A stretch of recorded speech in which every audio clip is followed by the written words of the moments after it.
Welcome back again. दो कोशिकांगों के बारे में हमने पढ़ लिया।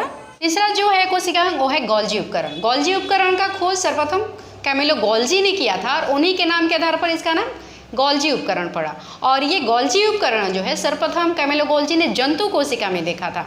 और ये संरचना जो है, जैसा कि आप डायग्राम में देख रहे हैं, पतली पतली नलिकाओं का या कुंडलिकाओं का समूह है। और इसके ऊपरी सरफेस पे देखेंगे तो छोटे छोटे संरचनाएं आपको काफ़ी सारी नज़र आ रही हैं, जिसको वेसिकल्स कहते हैं, पुट्टिकाएं कहते हैं। और इसके नीचे वाले डायरेक्शन में बहुत सारे रिक्तिकाएं आपको नज़र आ रही हैं। और ये स्ट्रक्चर जो है गोल्जी उपकरण, इसको पादप कोशिका में डिक्टियोसोम एक अलग नाम दिया गया है। वहाँ पर पादप कोशिका में इसको डिक्टियोसोम कहा जाता है। गोल्जी उपकरण में एंडोप्लाज्मिक रेटिकुलम अंतःप्रद्रवी जालिका से बने पदार्थों, प्रोटीन और फैट लिपिड का यहाँ पर पैकिंग होता है। उसके बाद ये कोशिका के विभिन्न भागों में भेज दिया जाता है। कोशिका के बाहर या कोशिका के अंदर ट्रांसपोर्टेशन हो जाता है। गोल्जी उपकरण के द्वारा सिंपलेस्ट शुगर होता है, सरल शक्कर होता है, उसका फॉर्मेशन कॉम्प्लेक्स शक्कर में हो जाता है, जटिल शक्कर में हो जाता है।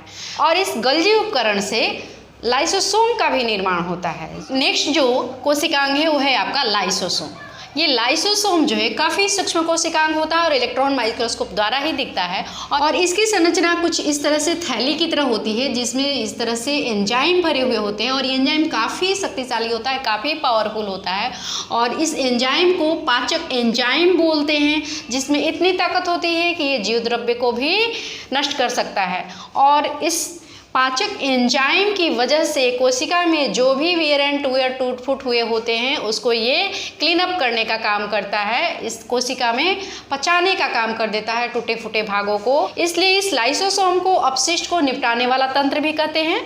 और ये जीवाणु एवं वायरस से हमारी रक्षा करता है। जैसे ही कोई भी बैक्टीरिया या वायरस हमारे बॉडी में इंटर करता है तो उसको भी ये क्या कर देता है, मार देता है। तो एक तरह से हमारे बॉडी को ये डिफेंस मैकेनिज्म भी प्रोवाइड कर रहा है। इसके अलावा कोशिका में किसी भी तरह का चयापचय या मेटाबॉलिक एक्टिविटीज होती है, उसकी वजह से किसी तरह का अगर परेशानी आता है, किसी तरह का दबाव पड़ता है इसको लाइसोसोम पर, तो ये फट जाता है। और फटने के बाद जो ये पाचक एंजाइम होती है वो फैल जाती है कोशिका द्रव्य में। और जब कोशिका द्रव्य में फैल जाएगी तो क्या करेगी, कोशिका द्रव्य को मार देगी। इस तरह से ये अपनी ही कोशिका को जिसमें ये रह रहा होता है वो मार देता है, नष्ट कर देता है। इसलिए इस लाइसोसोम को कोशिका की आत्महत्या की थैली भी कहते हैं।